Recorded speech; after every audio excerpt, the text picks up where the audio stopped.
నమస్తే. గాంధీ భవన్‌లో ఉన్నాం. 75 డేస్ అయితుంది కాంగ్రెస్ ప్రభుత్వం వచ్చి. సో, దీనిపైన మాట్లాడడానికి మనతో పాటు సెక్రటరీ ఉన్నారు. మాట్లాడించే ప్రయత్నం చేద్దాం. అన్న నమస్తే. సో, ఎట్లా అనిపిస్తుంది అన్న? 75 రోజులైంది. ఎట్లా అనిపిస్తుంది? ఈరోజు 75 రోజులు ప్రభుత్వం ఏర్పడి రేవంత్ రెడ్డి గారి నాయకత్వంలో మా మంత్రులు రేవంత్ రెడ్డి గారు ప్రజా సంక్షేమం కోసం ఇచ్చిన హామీల కోసం దాదాపు నిద్రలేని రాత్రులు గడుపుతున్నలో ఎలాంటి అతిశక్తి లేదు. దాదాపు 18 గంటలు పనిచేస్తూ ఉన్నారు. ఏదైతే రైతు డిక్లరేషన్ ఇచ్చినామో వరంగల్లో, అదే ప్రియాంక గాంధీ చేత యూత్ డిక్లరేషన్ ఇచ్చినామో, సాక్షాత్తు తుగ్గుడలో సోనియా గాంధీ గారి చేత 6 గ్యారెంటీలు ఇచ్చినామో, ఈ గ్యారెంటీలను అమలు పరిచే దిశగా అదేవిధంగా మరి ఇప్పటికే దాదాపు 50% గ్యారెంటీలు పూర్తి చేసుకున్న సందర్భం. ఇప్పుడు మీరు చూస్తూ ఉన్నారు, తెలంగాణ రాష్ట్రంలో 33 జిల్లాలో మహిళలు ఎక్కడ పోవాలా ఇలా ఫ్రీ బస్సు. అదేవిధంగా ఆరోగ్యశ్రీకి ఇంతకుముందు ప్రభుత్వం చెత్తబుట్టిలో చేసిన ప్రభుత్వం ఇక రేవంత్ రెడ్డి గారు వచ్చిన తర్వాత ఆరోగ్యశ్రీ పరిధిని పెంచి 10 లక్షల వరకు పెంచిన ఘనత రేవంత్ రెడ్డి గారికి దక్కుతుంది. అదేవిధంగా రేపు ప్రియాంక గాంధీ గారి చేత చేవేళ్ళలో సభ పెట్టి అదేవిధంగా గ్యాస్ సిలిండర్ కానీ అదేవిధంగా రుణమాఫీ కానీ ఇవన్నీ చేయడానికి మరి ప్రభుత్వం కంకణం కట్టుకున్నది. ముఖ్యంగా కాంగ్రెస్ పార్టీ వచ్చిన తర్వాత ఈ నిరుద్యోగులు కానీ మహిళలు కానీ అదేవిధంగా సమస్త 4 కోట్ల మంది ప్రజలు కూడా ఈరోజు ఆనంద డోలికలో మునుగుతున్న ఇలాంటి అతిశక్తి లేదు. ఎందుకంటే గతంలో బీఆర్ఎస్ పార్టీ అధినేత కేసీఆర్ గారు ముఖ్యమంత్రిగా ఉన్నప్పుడు సెక్రటరియట్కి రాలేదు. అదేవిధంగా ప్రగతి భవన్కే పరిమితమైన, ఫామ్ హౌస్కే పరిమితమైన ముఖ్యమంత్రిని చూసారు. కానీ ప్రజల్లో ఉండే ముఖ్యమంత్రిని ఇప్పుడు చూస్తూ ఉన్నారు.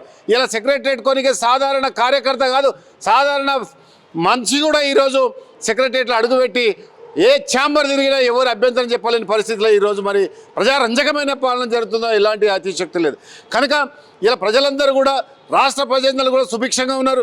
ఏదైతే మేము ఎన్నికల్లో హామీలు ఇచ్చినామో ఆ హామీలు అమలు దిశగా ఇలా ప్రభుత్వం సాగుతూ ఉంది. కార్యకర్తలు కూడా మంచి ఉత్సాహంతో ఉన్నారు. రాబోయే రోజుల్లో ఏదైతే పార్లమెంట్ ఎన్నికలు జరుగుతుందో దాంట్లో 14 సీట్లు గెలుచుకోబోతా ఉన్నాము. 14 సీట్లు గెలుచుకొని సోనియా గాంధీ గారికి మరొకసారి బహుమతి ఇచ్చాము. మొదటి బహుమతి తెలంగాణ రాష్ట్రం ఏర్పడ్డ కాంగ్రెస్ గవర్నమెంట్, రెండో బహుమతి పార్లమెంట్లో మరి 14 సీట్లు గెలిచి కూడా రేపు సోనియా గాంధీ కూడా బహుమతి ఇవ్వబోతా ఉన్నాం. అదేవిధంగా ఇంకా రాబోయే రోజులలో కూడా ఇప్పుడు నిన్న మీద చూసిరు మీరు ఒక జాబ్ క్యాలెండర్ విడుదల చేస్తామని చెప్పారు. రాష్ట్రంలో ఉన్న ఉద్యోగాలన్నీ కూడా పూర్తి చేసే బాధ్యత కాంగ్రెస్ పార్టీ తీసుకున్నది గౌరవ ముఖ్యమంత్రి గారు ప్రకటించారు. నేను ఏమంటున్నా అంటే అన్న, 100 రోజులలో 6 గ్యారంటీలు 14 హామీలు ఉన్నాయి. మొత్తం 100 రోజుల్లో నెరవేరుతాయి అంటారా ఇవన్నీ? 100% ఆ దిశగానే ప్రభుత్వం ఈరోజు ప్రయాణిస్తుంది.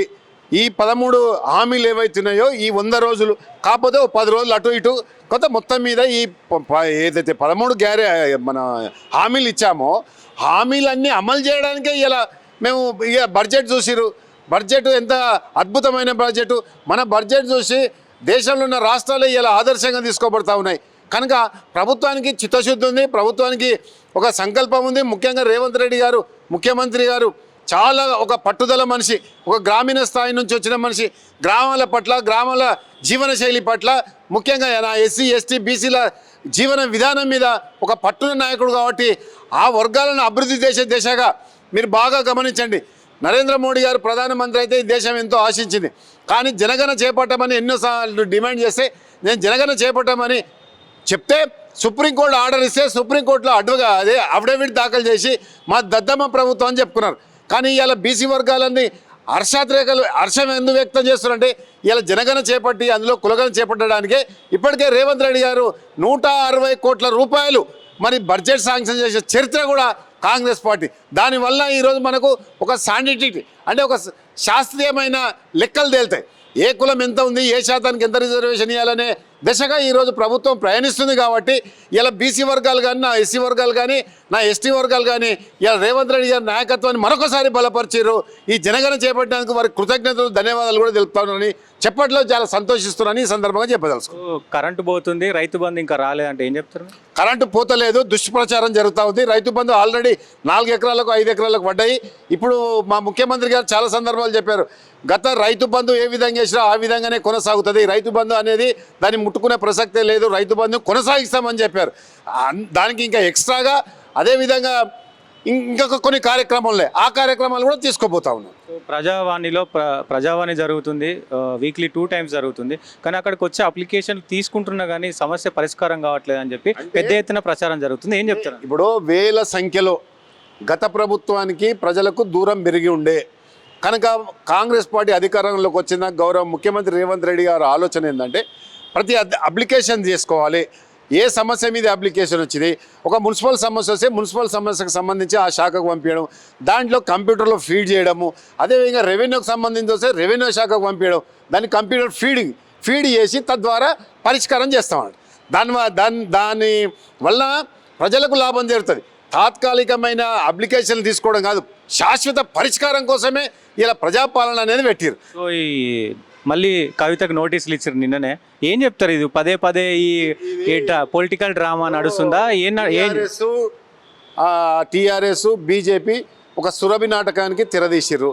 ఎన్నికలు వస్తున్నాయి, కవితను అరెస్ట్ చేయాలన్నారు. ఇన్ని రోజులు ఏం చేసిరు మరి? గుడ్డిగాడిది పనులతో మీరా? ఎప్పుడు ఛార్జ్షీట్లు ఆమె పేరు వచ్చింది, ఎప్పుడు వచ్చింది? కేంద్ర ప్రభుత్వానికి ఏమన్నా చిత్తశుద్ధి ఉంటే ఇప్పటికైనా అరెస్ట్ చేయాలి కదా. అరెస్ట్ లేదు, ఏం లేదు. ఎండు కార్డు పడుతుంది అని మీరు అనుకుంటారు? 100% కవిత జైలుకు పోతేనే వీళ్ళ మధ్యన సంబంధం లేనట్టు. ఒకవేళ కవిత జైలుకోకపోతే ఈ రెండు పార్టీలు కలిసి ఒకటే తానుముక్కలని చెప్పక తప్పదు. సో ఎట్లా చూస్తారు? ఇప్పుడు బీజేపీ 300 పైన సీట్లు మాకు వస్తాయని చెప్పి కేంద్ర ప్రభుత్వంలో అంటుంది. మీ ఇక్కడ తెలంగాణలో బీఆర్ఎస్ వచ్చేసి తెలంగాణ గలం బలం మేమే అని చెప్పి చెప్తా ఉంది. మీకు ఎన్ని సీట్లు వచ్చే అవకాశం? ఇప్పుడు గత శాసనసభ ఎన్నికల్లో మాకు అబ్సల్యూట్లీ మెజారిటీ ఇచ్చారు, ప్రభుత్వాన్ని ఏర్పాటు చేసే సంఖ్య ఇచ్చారు. అయినప్పటికీ 1.8 తేడా మాత్రమే. పదే కేటీఆర్ అది భూతద్దంలో చూపించే చర్య. అది భూతద్దంలో ఏదో 1 అంటే ప్రభుత్వం ఉందా లేదా గదొక్కటే మిమ్మల్ని కూర్చోబెట్టి ప్రతిపక్షంలా మీరు ఇట్లే మాట్లాడితే ఆడ కూడా కూర్చోబెట్టరు ప్రజలు. ఇప్పుడు రాష్ట్రంలో పరిణామాలు ప్రజలందరూ గమనిస్తూ ఉన్నారు. పురోగతి వైపు పోతూ ఉంది. ఇంతకుముందు అదో గతిగా ఉండే, ఈరోజు అభివృద్ధి బాట పట్టింది. అదే అభివృద్ధి ఫలాలు ఇవాళ ప్రజలకు అందుతూ ఉన్నాయి. ఇటువంటి సమయంలో పార్లమెంట్లో ఖచ్చితంగా రాహుల్ గాంధీ పాదయాత్ర చేసినప్పుడు, సౌత్ ఇండియాలో చేసినప్పుడు కర్ణాటకలో గవర్నమెంట్ వచ్చింది, తెలంగాణ గవర్నమెంట్ వచ్చింది. ఈరోజు మణిపూర్ నుంచి మహారాష్ట్ర వరకు రాహుల్ గాంధీ ఏదో న్యాయయాత్ర చేస్తుండో ఇవాళ దేశవ్యాప్తంగా ఒక ప్రకంపనలు సృష్టిస్తూ ఇవాళ ఇందిరాగాంధీ ఫ్యామిలీ, అదేవిధంగా ఈ దేశానికి బలిదానం అయ్యారంటే తల్లి తనయుల బలిదానం ఈ దేశం మర్చిపోరు. ఇందిరాగాంధీ బలిదానం, అదేవిధంగా రాజీవ్ గాంధీ బలిదానం, ఈ త్యాగము, సోనియా గాంధీ త్యాగము, రాహుల్ గాంధీ త్యాగము ఈ దేశం ఎప్పుడు మర్చిపోదు. కాబట్టి గాంధీ కుటుంబం పట్ల యావత్ భారతదేశం ముక్త కంఠంతో రేపు పార్లమెంట్లో దాదాపు 300 స్థానాలు పైచిల్కు కాంగ్రెస్ పార్టీ గెలుచుకొని రాహుల్ గాంధీ గారు ప్రధాని అవడంలో ఎవరు ఆపలేరు. సో ఈ కాంగ్రెస్ ప్రభుత్వం తెలంగాణలో ప్రవేశపెట్టిన ఏదైతే మేనిఫెస్టో ఉందో అది 420 హామీలు అని చెప్పి పదే హరీష్ రావు కేటీఆర్ కామెంట్ చేస్తూ ఉన్నారు. ఎట్లా చూడాలి? ఇప్పుడు వాళ్ళు 420 అయ్యారు. వాళ్ళు నిజంగా మా ముఖ్యమంత్రి తలుసుకొని ఒక నిజ నిర్ధారణ కమిటీ వేసి మేడిగడ్డ మీద దాని మీద నిజ నిర్ధారణ కమిటీ వేస్తున్నాం కదా, ఎవరు దోషులో బయటకు వస్తుంది, ఎవరు జైలుకు పోతారో తెలుస్తుంది, ఎవరు 420 తెలుస్తుంది. ఇద్దరు బాబా మర్దులు 420 అయ్యి మమ్మల్ని 420 అంతకంటే నీచమైన సంస్కృతి ఇంకొకటి ఉండదు. సో ఏం చెప్పాల్సి తెలంగాణ ప్రజలకు? తెలంగాణ ప్రజలు ఇప్పటి వరకు మంచి ఫలితాలను అందిస్తున్న ప్రభుత్వాన్ని మరొకసారి పార్లమెంట్ ఎన్నికల్లో ఆశీర్వదించవలసిందిగా రేవంత్ రెడ్డి గారి నాయకత్వంలో నవ్వుతో నా భవిష్యత్ అనేది రీతిగా ఇలా పాలన జరుగుతున్నది. గత ప్రభుత్వంలో ఏనాడు కూడా మరి ప్రగతి భవన్కు ఫామ్ హౌస్కే పరిమితమైన ఆ బంధాలను ప్రజాస్వామ్యాన్ని బద్దలు కొట్టి ఇలా ప్రజలు ప్రజాస్వామ్యం వైపు చూస్తూ ఉన్నారు. ప్రజాస్వామ్యం పరడలిల్లాలంటే కాంగ్రెస్ పార్టీకి ఓటేయాలి. ముఖ్యమంత్రి రేవంత్ రెడ్డి గారిని అది వాళ్ళ నాయకత్వాన్ని బలపరచాలని ఈ సందర్భంగా రాష్ట్ర ప్రభుత్వం కోరుకుంటాం. 14 సీట్లు ఇస్తారని నమ్మకం నాకుంది. Thank you.